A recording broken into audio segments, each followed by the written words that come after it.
नमस्कार। आज मंत्रिपरिषद में 30 एजेंडों पर निर्णय हुआ है। 30 अल्पसंख्यक कल्याण विभाग पटना के अंतर्गत राज्य के प्रखंड अल्पसंख्यक कल्याण कार्यालय के लिए अतिरिक्त 459 पदों का निम्न वर्गीय लिपिक के पदों का सृजन किया गया है। सबसे पहले जो महत्वपूर्ण एजेंडे हैं इसमें 6 औद्योगिक क्षेत्र के बारे में निर्णय लिए गए हैं। इसमें 5 नए औद्योगिक क्षेत्र गठन का निर्णय लिया गया है और एक पुराना जो औद्योगिक क्षेत्र है उसका विकास का है। सबसे पहले जो औद्योगिक क्षेत्र है वो है बेगूसराय जिला अंतर्गत अंचल बेगूसराय के मौजा कुसमौत थाना संख्या 334 में इसमें 991 एकड़ 991 एकड़ भूमि का अधिग्रहण करने का निर्णय लिया गया है और इसमें 3 अरब 51 करोड़ 59 लाख 76,345 रुपए का व्यय होगा। तो बेगूसराय में 991 एकड़ भूमि का नए औद्योगिक क्षेत्र के लिए अधिग्रहण किया जाएगा और इसमें 3 अरब 51 करोड़ 59 लाख 76,345 रुपए व्यय होंगे। पटना जिला अंतर्गत यह नया औद्योगिक क्षेत्र है। जिला अंतर्गत अंचल बख्तियारपुर के मौजा सैदपुर थाना नंबर 170 इसमें 500 एकड़ भूमि का आधारभूत संरचना विकास प्राधिकार के माध्यम से अधिग्रहण किया जाएगा। इसमें 2 अरब 19 करोड़ 34 लाख 84,930 रुपए व्यय होंगे। तो बख्तियारपुर अंचल में 500 एकड़ भूमि का अधिग्रहण होगा नए औद्योगिक क्षेत्र के लिए। सिवान जिला अंतर्गत अंचल मैरवा के अंतर्गत मौजा अटवा थाना नंबर 45 इसके अंतर्गत 167 एकड़ भूमि का अधिग्रहण होगा। इसके अंतर्गत रुपए 1 अरब 13 करोड़ 92 लाख 24,000 रुपए इसमें व्यय होंगे। 167 एकड़ भूमि इसमें का अधिग्रहण होगा। सहरसा जिला अंतर्गत अंचल कहरा मौजा बनगांव थाना नंबर 137 इसमें 420 एकड़ भूमि का अधिग्रहण होगा आधारभूत संरचना विकास प्राधिकार के माध्यम से और रुपए 88 करोड़ 1,13,847 रुपए इसमें व्यय होंगे। तो सहरसा जिला अंतर्गत अंचल कहरा मौजा बनगांव यहाँ पे नया औद्योगिक क्षेत्र बनेगा। मधेपुरा जिला अंतर्गत अंचल ग्वालपाड़ा के मौजा विश्वाड़ी में रकबा 143 एकड़ और अन्य भूमि सब मिला के 548 एकड़ कुल भूमि आधारभूत संरचना विकास प्राधिकार द्वारा अधिग्रहण किया जाएगा। इसके अंतर्गत 41 करोड़ 26 लाख 100 रुपए मात्र व्यय किए जाएंगे। ये मधेपुरा का नया औद्योगिक क्षेत्र होगा। वित्तीय वर्ष 2025-26 में अमृतसर कोलकाता और औद्योगिक कॉरिडोर परियोजना, ये पुरानी परियोजना है, ये डोबी के पास है, के तहत integrated manufacturing cluster IMC Dobby गया के भौगोलिक क्षेत्र विस्तार हेतु वन भूमि के समतुल्य रैयती एवं अनाबाद बिहार सरकार के सर्वेक्षित भूमि अंचल मोहनपुर के विभिन्न मौजा 700 एकड़ तथा अंचल फतेहपुर के विभिन्न मौजा में 600 एकड़ अर्थात कुल समेकित भूमि रकबा 1,300 एकड़ का आधारभूत संरचना विकास प्राधिकार के माध्यम से अधिग्रहण किया जाएगा। इसमें 4 अरब 16 करोड़ व्यय होंगे। उद्योग विभाग ने एक औद्योगिक इकाई को क्लियरेंस दिया है जिसमें मेसर्स मां प्रभावती टेक्सटाइल मिल्स यह polar fleece blanket cover bedsheet casement बनाएगा और इसमें कुल राशि जो है निवेश जो है 35 करोड़ 14 लाख 93,000 रुपए इसमें व्यय होंगे। तो ये नए औद्योगिक इकाई को क्लियरेंस मिला है। राज्य में एयरपोर्ट के विकास विस्तार के संबंध में मंत्रिपरिषद ने निर्णय लिया है जिसमें बीरपुर मुंगेर वाल्मीकि नगर मुजफ्फरपुर सहरसा एवं भागलपुर ग्रीनफील्ड हवाई अड्डों का ओएलएस सर्वे कराने का निर्णय लिया है। इसमें भारतीय विमानपत्तन airport authority of India limited India को 2 करोड़ 90 लाख 91,720 रुपए जीएसटी सहित भुगतान करने का निर्णय लिया है। तो मैं रिपोर्ट पढ़ देता हूं। बीरपुर मुंगेर वाल्मीकि नगर मुजफ्फरपुर सहरसा एवं भागलपुर ग्रीनफील्ड हवाई अड्डे का ओएलएस सर्वे का निर्णय लिया है। गया जी एयरपोर्ट का भी विस्तार का निर्णय लिया है। गया जी का जो रनवे है और साथ ही साथ उसका जो कैट 1 लाइट है उसको लगाने के लिए अतिरिक्त भूमि जो अधिग्रहण का निर्णय लिया है, उसमें 18 एकड़ भूमि अतिरिक्त भू अर्जन करने का निर्णय लिया है, जिसमें 137 करोड़ 17 लाख 16,016 रुपए मात्र व्यय होंगे। तो गया जी एयरपोर्ट का विस्तार का निर्णय लिया गया है। लोकनायक जयप्रकाश नारायण के नेतृत्व में दिनांक 18 मार्च 74 से 21 मार्च 77 तक की अवधि में हुए आंदोलन में मीसा और DIR के अधीन 1 माह से 6 माह एवं 6 माह से अधिक अवधि तक जेल में बंद रहे व्यक्तियों को जेपी समान पेंशन में बढ़ोतरी की गई है।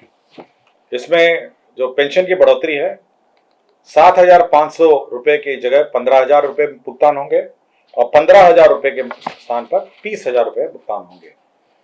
मीसा DIR के मामले में 6 माह से कम कारावधि के लिए 7,500 दिए जा रहे थे, अब इसको 15,000 दिए जाएंगे और 6 माह से अधिक कारावधि के लिए 15,000 रुपए पहले दिए जा रहे थे, अब वो 30,000 रुपए हो जाएंगे। राज्य में जितने भी हमारे जिला समाहरणालय है वहां नागरिक सुविधा अनुकूल बुनियादी ढांचे यथा प्रतीक्षालय, पेयजल, शौचालय, दीदी की रसोई आदि की सुविधा उपलब्ध होगी, इसका निर्णय लिया गया है। नगर विकास एवं आवास विभाग ने पटना क्लस्टर में एकत्रित ठोस अपशिष्ट प्रबंधन हेतु प्रस्ताव लाया गया, जिसके अंतर्गत 514 करोड़ 59 लाख रुपए PPP मोड में व्यय होंगे। इसमें 30% तक भारत सरकार जो PPP का VGF फंडिंग करेगी और उसके जो ज्यादा होगा तो बिहार सरकार को वहन करना पड़ेगा। इस परियोजना में 15 मेगावाट कचरे से विद्युत की आपूर्ति होगी, 100 TPD का बायो मिथिनेशन प्लांट होगा और 800 TPD का मटेरियल रिकवरी फैसिलिटी प्लांट होगा, 700 TPD का कंपोस्ट प्लांट होगा और 325 TPD का वैज्ञानिक लैंडफिल सुविधा लगाए जाना है। तो ये PPP मोड में पटना जो क्लस्टर है उसमें integrated solid waste management project का स्वीकृति दिया गया। राज्य में शिक्षा विभाग का प्रस्ताव थे, 2 प्रस्ताव थे। आपको याद होगा पिछले मंत्रिपरिषद में हम लोगों ने 9 से 12 क्लास के बच्चों को 1 अप्रैल से 31 जुलाई तक की अवधि में जो 75% उपस्थिति होगी उनको DBT का लाभ दिया जाएगा, जिसमें छात्रवृत्ति और यूनिफॉर्म का है। उसी प्रकार 1 से 8 कक्षा में जो छात्र होंगे उनको यही सुविधा दी जाएगी। ये 1 अप्रैल से 31 जुलाई तक जिनकी उपस्थिति 75% उपस्थिति होगी उनको DBT का लाभ दिया जाएगा। पशु एवं मत्स्य संसाधन विभाग में ये पशु अस्पतालों का निर्माण नाबार्ड में RIDF मद से करने का निर्णय लिया गया। इसमें 19 जिला स्तरीय संसाधन एवं प्रशिक्षण केंद्र का भवन निर्माण होगा, 2 अनुमंडलीय पशु चिकित्सालय भवन का निर्माण होगा और 4 प्रथम वर्गीय पशु चिकित्सालय भवनों का निर्माण होगा। इसके अंतर्गत 219 करोड़ 31 लाख 75 हजार व्यय होंगे। कृषि रोड मैप के अंतर्गत राज्य में किसानों को रियल टाइम में कृषि विभाग की योजनाओं का लाभ पहुंचाने, डिजिटल क्रॉप सर्वे के आधार पर मौसमवार, फसलवार आच्छादन, उत्पादन एवं उत्पादकता का पुनर्अनुमान, किसान आधारित सेवाओं के लिए नवाचार, प्रौद्योगिकियों का समावेश तथा कृषि संबंध क्षेत्रों के लिए डेटाबेस का एकत्रित करने के लिए एक नया डायरेक्टोरेट का गठन करने का निर्णय लिया गया है। कृषि विभाग के अधीन डिजिटल कृषि निदेशालय का गठन, एक नया निदेशालय का गठन किया जाएगा, डिजिटल कृषि निदेशालय। विज्ञान एवं प्रौद्योगिकी विभाग के अंतर्गत जिला गया में संचालित गया अभियंत्रण महाविद्यालय गया परिसर में वास्तुकला आर्किटेक्ट विभाग का भवन, अतिरिक्त 300 बेड का एक बालक छात्रावास, 200 बेड का बालिका छात्रावास निर्माण करने का निर्णय लिया गया। इसके अंतर्गत 62 करोड़ 7 लाख 44 हजार रुपए व्यय होंगे। पटना जिला अंतर्गत पुनपुन पिंडदान स्थल पर लक्ष्मण झूला के समतुल्य रेलवे पुल के बगल में पुनपुन नदी पर बचाव कार्य सहित केबल सस्पेंशन पुनः निर्माण कार्य किया जा रहा है। इसके अंतर्गत प्रथम पुनरीक्षित प्राकृत राशि की स्वीकृति दी गई। अब ये 82 करोड़ 99 लाख 48 हजार रुपए का होगा। पटना शहर अंतर्गत मीठापुर फ्लाईओवर से चिड़ियाटांड फ्लाईओवर वाया करबीघा जोड़ने हेतु फ्लाईओवर निर्माण का कार्य 292 करोड़ 74 लाख 4 हजार रुपए मात्र के अनुमानित लागत पर प्रथम पुनरीक्षित प्रशासनिक स्वीकृति दी गई। परिवहन विभाग का प्रस्ताव था जिसके अंतर्गत उत्सर्जन मानक भारत स्टेज 1 एवं पूर्व में उत्सर्जन मानक के अनुसार निर्मित सभी परिवहन और गैर परिवहन तथा उत्सर्जन भारत स्टेज 2 के अनुसार विनिर्मित सभी माध्यम और भारी माल यान यात्री मोटरयान को रजिस्ट्रीकृत स्क्रैपर के माध्यम से वाहन स्क्रैप कराकर निक्षेप प्रमाण पत्र सर्टिफिकेट ऑफ डिपॉजिट प्रस्तुत करने पर मोटर वाहन कर पर 50% की छूट दी जाएगी। मतलब जो भारत स्टेज 1 और भारत स्टेज 2 के जो सभी माध्यम की गाड़ियां हैं, अगर आप स्क्रैपर के माध्यम से स्क्रैप करके सर्टिफिकेट डिपॉजिट करेंगे तो 50% रजिस्ट्रेशन में छूट दी जाएगी। भारत निर्वाचन आयोग द्वारा मतदान केंद्र पर जो राज्य स्तरीय पदाधिकारी हैं, बीएलओ एवं बीएलओ सुपरवाइजर, उनका मानदेय बढ़ा दिया गया है। न्यूनतम वार्षिक पारिश्रमिक में प्रति बीएलओ 10,000 को बढ़ाकर 14,000 कर दिया है और प्रति बीएलओ सुपरवाइजर का 15,000 से बढ़ाकर 18,000 कर दिया गया। इसमें 90,712 बीएलओ कार्यरत हैं और 8,245 बीएलओ सुपरवाइजर कार्यरत हैं। इसमें 38,75,83,000 रुपए व्यय होंगे। वित्तीय वर्ष 2025-26 में राज्य स्कीम अंतर्गत बिहार कृषि विश्वविद्यालय सबौर को अपने स्थापना मद के लिए 258 करोड़ 60 लाख रुपए सहायक अनुदान के रूप में दिया जाएगा। राज्य उपभोक्ता विवाद प्रतितोष आयोग पटना के लिए अतिरिक्त पदों का स्वीकृति दिया गया है। अल्पसंख्यक कल्याण विभाग पटना के अंतर्गत राज्य के प्रखंड अल्पसंख्यक कल्याण कार्यालय के लिए अतिरिक्त 459 पदों का निम्न वर्गीय लिपिक के पदों का सृजन किया गया है।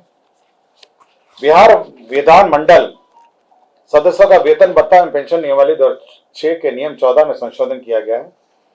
इसमें जो राशि दी जाती थी 8,300 रुपए प्रति माह की दर से दूरभाष, मोबाइल, इंटरनेट की भत्ता, पहले ही इनको विपत्र प्रस्तुत किए जाने थे, अब ये विपत्र प्रस्तुत नहीं किए जाएंगे और एक मुश्त राशि ये दे दी जाएगी। श्री निशित वर्मा बप्र से अपर सचिव मंत्रिमंडल सचिवालय विभाग को 2 वर्षों के लिए संविदा पर नियुक्त किया गया है। बिहार ग्रामीण जीविकोपार्जन प्रोत्साहन समिति जीविका में जो मानदेय की बढ़ोतरी दुगना किया गया है, उसमें बीसीएफ एडवांस लिया गया है जिसके तहत 3 अरब 47 करोड़ 91 लाख व्यय होंगे। सामान्य प्रशासन विभाग की अधिसूचना संख्या 2492 दिनांक 30/11/2005 द्वारा अधिसूचित बिहार वाहन चालक भर्ती एवं सेवा शर्त नियमावली 2005 को निरसित करते हुए बिहार वाहन चालक भर्ती एवं सेवा शर्त नियमावली 2025 को अधिसूचित किया गया है। गोपालगंज जिला अंतर्गत अंचल कटैया मौजा बैरिया में थाना संख्या 72 में 6.94 एकड़ भूमि सशुल्क आधार पर बीआरओ को स्थानांतरित किया गया और राज्य में के अंतर्गत अवस्थित निजी चिकित्सा महाविद्यालय में डीम्ड विद्यालय में स्नातक और स्नातकोत्तर पाठ्यक्रम में 50% सीटों पर नामांकन हेतु सरकारी चिकित्सा महाविद्यालय के लिए निर्धारित शुल्क के अनुरूप शुल्क निर्धारण करने के निर्णय को माननीय उच्च न्यायालय पटना द्वारा दिनांक 5/8/2025 को पारित न्यायाधीश के आलोक में स्थगित करने का निर्णय लिया गया। इसकी संतुष्टि की गई। धन्यवाद। कुल 30 एजेंडा पे निर्णय हुए हैं।